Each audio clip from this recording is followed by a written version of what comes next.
ಸ್ನೇಹಿತರೆ ನಮಸ್ಕಾರ. ಇಬ್ಬನಿ ನ್ಯೂಸ್ಗೆ ಸ್ವಾಗತ. ನಾನು ವಿ ಮಲ್ಲಪ್ಪ. ಕಲೆಯನ್ನು ಉಳಿಸಿ ಬೆಳೆಸೋಣ. ನಿಚ್ಚವನಹಳ್ಳಿ ಭೀಮಪ್ಪ.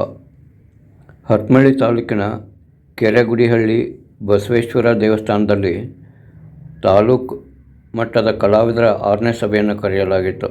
ತಾಲೂಕು ಕಲಾವಿದರ ಸಂಘದ ಅಧ್ಯಕ್ಷ ನಿಚ್ಚವನಹಳ್ಳಿ ಭೀಮಪ್ಪ ಮಾತನಾಡಿ, ಹಳ್ಳಿಗಾಡಿನ ಕಲೆಯನ್ನು ಉಳಿಸಿ ಮುಂದಿನ ಪೀಳಿಗೆಗೆ ಉಳಿಸುವ ಸಲುವಾಗಿ ಬೆಳೆಸಬೇಕಾಗಿದೆ. ಇನ್ನೂ ಹೆಚ್ಚೆಚ್ಚು ಕಲಾವಿದರನ್ನು ಬೆಳೆಸಬೇಕಾಗಿದೆ. ಕಲೆಯನ್ನು ನಾವು ಹುಡುಕಬೇಕಾಗಿದೆ. ಮುಂದಿನ ದಿನಗಳಲ್ಲಿ ಹೆಚ್ಚು ಕಾರ್ಯಕ್ರಮಗಳನ್ನು ಹಾಕಿಕೊಂಡು ಬರೋಣ ಎಂದು ಹೇಳಿದರು. ಕೆರೆಗುಡಿಹಳ್ಳಿ ಹಾಲೇಶ್ ಮಾತನಾಡಿ, ಹೆಚ್ಚು ಸಂಘಟನೆ ಮಾಡಿ ಸಂಕಷ್ಟದಲ್ಲಿರುವ ಕಲಾವಿದರನ್ನು ಖುಷಿಯಿಂದಿಡಲು ಪ್ರಯತ್ನ ಮಾಡೋಣ. ಕಲ್ಯಾಣ ಕರ್ನಾಟಕದ ಅನುದಾನ ಮಾಶಾಸನ ಬರಬೇಕಾದರೆ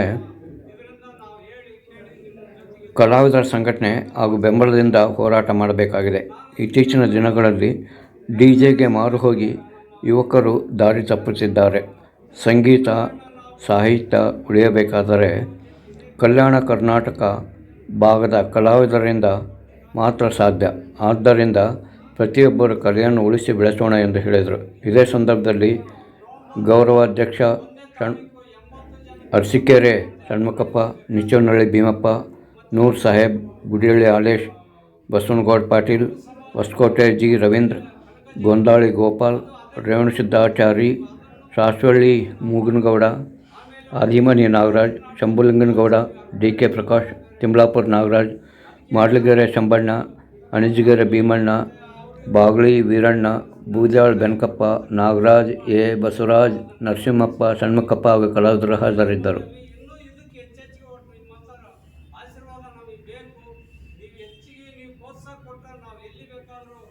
ನಿಮ್ಮ ಅನಿಸಿಕೆ ಪ್ರಕಾರ ನಾನು ನಡೆಸ್ತಾನೆ ಅನ್ನೋಂಥ ಧೈರ್ಯ ನನಗೈತಿ. ಈ ಬಸವೇಶ್ವರನ ಗುಡಿಯಲ್ಲಿ ಹೇಳ್ತಾರೆ,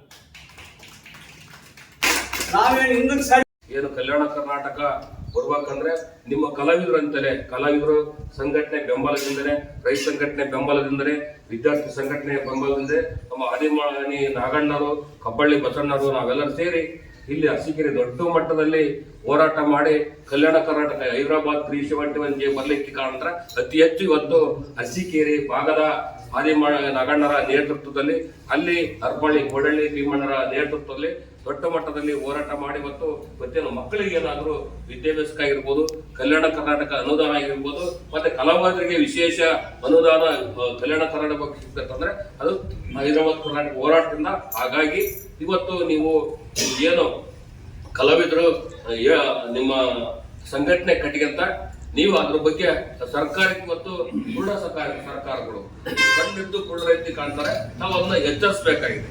ನಾವು ಜನಜಾಗೃತಿ ಮಾಡೋದ್ರ ಮುಖಾಂತರ ಸರ್ಕಾರವನ್ನ, ರಾಜಕಾರಣಿಗಳನ್ನ ಎಚ್ಚರಿಸಿ ತಮ್ಮ ಹಕ್ಕುಗಳನ್ನ ಪಡಿಬೇಕಾಗಿದೆ.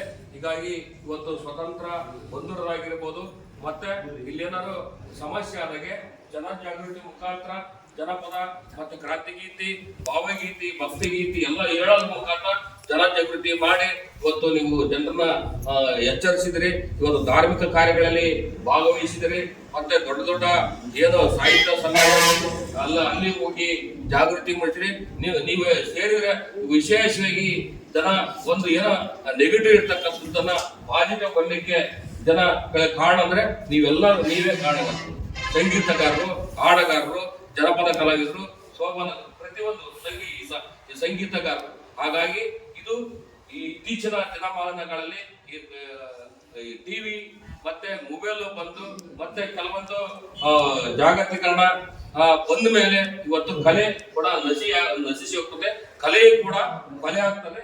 ಹಾಗಾಗಿ ಅಂತ ಒಂದು ಡಿಜಿ ಅಂತ ಒಂದು ಸಿಸ್ಟಮ್ ಒಂದು ಇಡೀ ಸಂಗೀತದ ಇವತ್ತು ಏನೋ ಕಲೆನೇ ನಶಿಸುವಂತ ಸಂದರ್ಭದಲ್ಲಿ ಇರ್ತಕ್ಕಂಥ ನಾವು ಪೀಳಿಗೆಗಳು, ನಾವು ಇರ್ತಕ್ಕಂಥ ನಮ್ಮ ಹಿಂದಿನ ಏನು ಯಜಮಾನರೆಲ್ಲ ಸೇರಿ ಹಿರಿಯರು ಸೇರಿ ಅದನ್ನ ಉಳಿಸ್ಬೇಕಾಗಿದೆ. ಅದು ಉಳಿದ್ರೆ ಇವತ್ತು ನಮ್ಮ ಹಳ್ಳಿಗಾಡು ಉಳಿತೈತಿ, ಹಳ್ಳಿಗಾಡಿನ ಸಂಸ್ಕೃತಿ ಉಳಿತೈತಿ. ಇವತ್ತು ಟಿವಿ ನೋಡಿ, ಮೊಬೈಲ್ ನೋಡಿ, ಹಲವಾರು ಸುಮ್ಮನೆ ನೋಡಿ ಹುಡುಗರು ದಾರಿ ತಪ್ಪೋದ್ರೆ. ಹಾಗಾಗಿ ಈಗ ನಮ್ಮ ದಾವಣಗೆರೆಯ ಜಿಲ್ಲಾಧಿಕಾರಿಗಳಾಗಿರ್ಬೋದು, SP ಆಗಿರ್ಬೋದು, ಮತ್ತು ಕಡಾಖಂಡಿತವಾಗಿ ಯಾವುದೇ ಕಾರಣಕ್ಕೂ ಈ ಸರಿ ಗಣೇಶನ ಹಬ್ಬಕ್ಕ ಡಿಜಿನ ಪರ್ಮಿಷನ್ ಇಲ್ಲ ಅಂತ ಹೇಳಿದ್ದಕ್ಕೆ ಎಲ್ಲ ಜಿಲ್ಲಾದ್ಯಂತ ಹಳ್ಳಿಗಳಿಗೆ ನಿಮ್ಮಂತ ಕಲಾವಿದರಿಗೆ ಕರೆಸಿ ನೆಂದಿಕೋಲು, ಸಮಾಳ, ಬದ್ದೇನಿ ಕರೆಸಿ ನಿಮಗೆ ಒಂದು ಅವರಿಗೆ ಕಲಾವಿದರಿಗೆ ಅವಕಾಶ ಮಾಡಿಕೊಡ್ರೆ. ಇವತ್ತು ಯಾವ ಒಂದು ಡಿಜಿ ತಂದು ಒಂದೇ ಅದಕ್ಕೆ ಅವರಿಗೆ ಇರ್ತಕ್ಕಂಥ 1 ಲಕ್ಷ ಗಟ್ಟಲೆ ಕೋಟಿ ಗಟ್ಟಲೆ ಖರ್ಚಾಗುತ್ತೆ.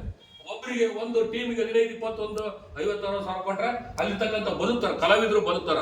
ಆ ರೀತಿ ಸಿಸ್ಟಮ್ ಅನ್ನ ನಾವು ಕೂಡ ಏನು ಇತ್ತೀಚಿನ ಡಿಜಿ ಆಗ್ಲಿ ಅದವಲ್ಲ ಅದನ್ನ ನಾವು ನಿಷೇಧ ಆಗ್ಬೇಕು. ನಮ್ಮ ಬಡ ಕಲಾವಿದರು ಉಳಿಬೇಕು, ಮುಂದಿನ ಪೀಳಿಗೆ ಉಳಿಬೇಕು, ಮುಂದಿನ ಪೀಳಿಗೆ ಸಂಗೀತ ಸಾಹಿತ್ಯ ಕಲಿಬೇಕಂದ್ರ ನೀವು ಹಿರಿಯರಾಗಿ ಎಲ್ಲ ಸೇರಿ ಅದನ್ನ ದಾರಿ ತರಬೇಕು. ಇವತ್ತು ಬಹಳ ದೂರವಾಗಿದೆ, ಕಲೆ ಅನ್ನೋದು ಬಹಳ ದೂರವಾಗಿದೆ. ನಮ್ಮ ಮನೆಯಲ್ಲಿರ್ತಕ್ಕಂಥ ಮಕ್ಕಳ ಇವತ್ತು ದಾರಿ ತಪ್ಪಿದ್ರೆ ಇವತ್ತು ಸಂಗೀತದಿಂದಲೇ ಇವತ್ತು ವ್ಯವಸ್ಥೆನ ಸರಿ ಮಾಡಬಹುದು, ಸಂಗೀತದಿಂದಲೇ ಒಳ್ಳೆ ಹಳ್ಳಿ ಕಟ್ಬೋದು, ಸಂಗೀತದಲ್ಲೇ ನಾವು ತಾಲೂಕು, ದೇಶ, ಪ್ರಪಂಚ ಕಟ್ಬೋದು.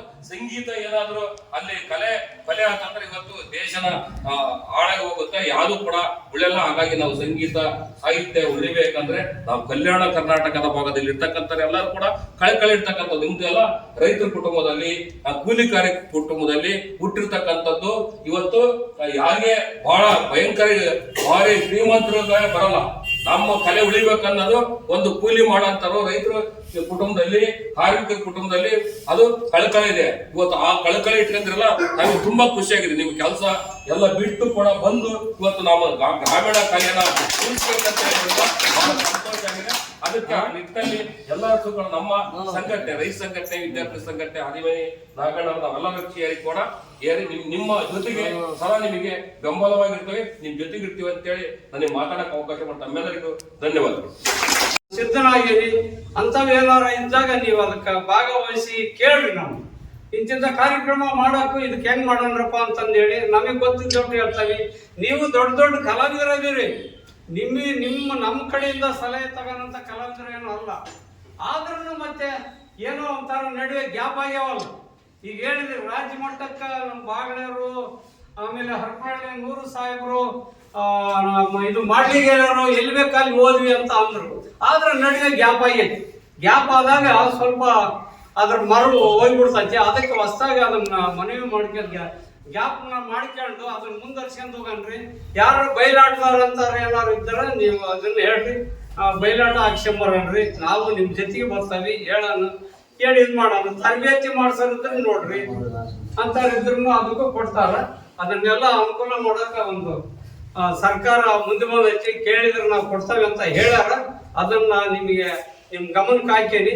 ಈಗ ನಾವು ಊಟ ಇನ್ನೊಬ್ಬರನ್ನ ಉತ್ಸಾಹ ಮಾಡ್ತಾ ಇದ್ದೀವಿ. ಈಗ ಸಂಕಷ್ಟದಲ್ಲಿರ್ತಕ್ಕಂಥವ್ರನ್ನೆಲ್ಲರನ್ನೂ ಕೂಡ ಅವರು ಖುಷಿಯಿಂದ ಇರೋಂಗೆ ಕಲಾವಿದರೆ ನಾವು ಕಾಣ. ಹಾಗಾಗಿ ನಾವು ಕಲಾವಿದರು ಹೆಂಗಂದ್ರೆ ಒಂದು ಗುಲಾಬಿ ಹೂವಿದ್ದಂಗೆ. ಮುಂದೆ ಮಾತ್ರ ಬಹಳ ಚೆನ್ನಾಗಿ ಗುಲಾಬಿ ಹೂವು ಚೆನ್ನಾಗಿ ಕಾಣುತ್ತೆ, ಆದರೆ ಹಿಂದಿರ್ತಕ್ಕಂಥ ಬದುಕು ಅಷ್ಟು ಮುಳ್ಳು ಥರನೇ ಬದುಕಿರುತ್ತೆ ಹಿಂದೆ.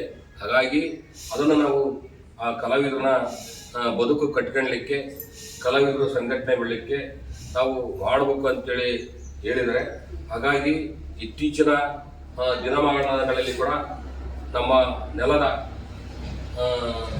ಸಂಸ್ಕೃತಿ, ನೆಲದ ಕಲೆ ಮತ್ತು ನೆಲದ ಸಂಗೀತ, ಹಳ್ಳಿಯ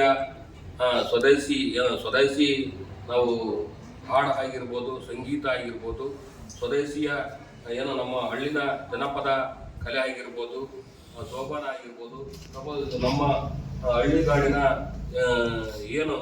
ಭಜನೆ ಆಗಿರ್ಬೋದು, ಹಳ್ಳಿಗಾಡಿನ ಜನಪದ ಇವತ್ತು ನಶಿಸಿ ಹೋಗೋಂಥ ಸಂದರ್ಭದಲ್ಲಿ ಇವತ್ತು ನಮ್ಮ ಕೆರೆಗುಡ್ಡಹಳ್ಳಿ ಗ್ರಾಮದಲ್ಲಿ ಐತಿಹಾಸಿಕ ನೊಳಂಬರ ಕಾಲದ ಬಸವೇಶ್ವರ ದೇವಸ್ಥಾನದಲ್ಲಿ ಕಲ್ತಿದೆ.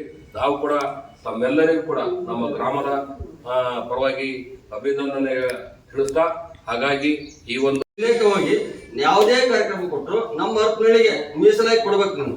ಯಾಕಂದ್ರೆ ನಾವು ಗಡಿ ತಾಲೂಕಿನ ನಾವು ಈ ಕಡೆಗೆ ದಾವಣಗೆರೆ ಇದ್ದಾಗ ಸಾರ್ ಹೇಳಿದ್ರು, ಕುಮಾರ್ ಬೆಕ್ಕರ್ ಇದ್ದಾಗ ಒಂದು ವರ್ಷಕ್ಕೆ ಸುಮಾರು 4 ರಿಂದ 5 ಕಾರ್ಯಕ್ರಮ ನಮ್ಮ ಟೀಮೇ ಮಾಡ್ತಿದ್ವಿ. ಅದು 4 ಆಕ್ಷೆ ಬಂದ್ರು ಇಲ್ಲ ಅಂತಲ್ಲ. ಯಾಕಂದ್ರೆ ನಾವು ಅದರಿಂದ ಸಂಘ ಮಾಡಿ ನಾವು ಒಂದು ನೀವು ಅವ್ರು ಹೇಳಿದಾಗ ಸುಮಾರು ಒಂದು 15 ಲಕ್ಷ ರೂಪಾಯಿ ನಾವೊಂದು ಸಂಘ ಮಾಡಿ ಅವ್ರನ್ನ ಹೊರಗಡೆ ಎಲ್ಲ ಕೊಟ್ಟಿದ್ದೀವಿ. ಅದೆಲ್ಲ ನಮ್ಮ ಹುಡುಗರಿಗೆ ನಮ್ದು 13 ಜನ ಟೀಮ್ ರೀ, ಅದು ಎಲ್ಲರಿಗೂ ಒಂದೊಂದು ಉಂಗುರ ಮಾಡಿಸಿದ್ದಾರೆ. ನಾನು ಸೆಕ್ರೆಟರಿ ಆಗಿದ್ದೆ, ಎಲ್ಲರಿಗೆ ಒಂದು 10-12 ಲಕ್ಷ ರೂಪಾಯಿ ಹೊರಗಡೆ ಕೊಟ್ಟಿದ್ದೆ. ಹಂಗಾಗಿ ನಮ್ಮ ಸಂಘ ಕಲಾವಿದರೆಲ್ಲರೂ ನಾವು ಒಬ್ಬೊಬ್ರು ಒಂದೊಂದು ಜವಾಬ್ದಾರಿ ತಗೊಂಡ್ರೆ ಅಕ್ಕಪಕ್ಕ ಇರೋಂಥ ಕಲಾವಿದರನ್ನ ನಾವು ಸೇರಿಸಿ ಹೋಗ್ಬೇಕು. ಈಗ ನಮ್ಮೂರಾಗಿಲ್ಲ ಅಂದ್ರೆ ಬೇರೆ ಊರಾಗ ಇದ್ದಾರನ್ನ ಕರ್ಸ್ಬೇಕು ಅನ್ನೋದೊಂದು ನನ್ನ ಉದ್ದೇಶ. ಅದನ್ನು ಇಷ್ಟೇ ಮಕ್ಕಳು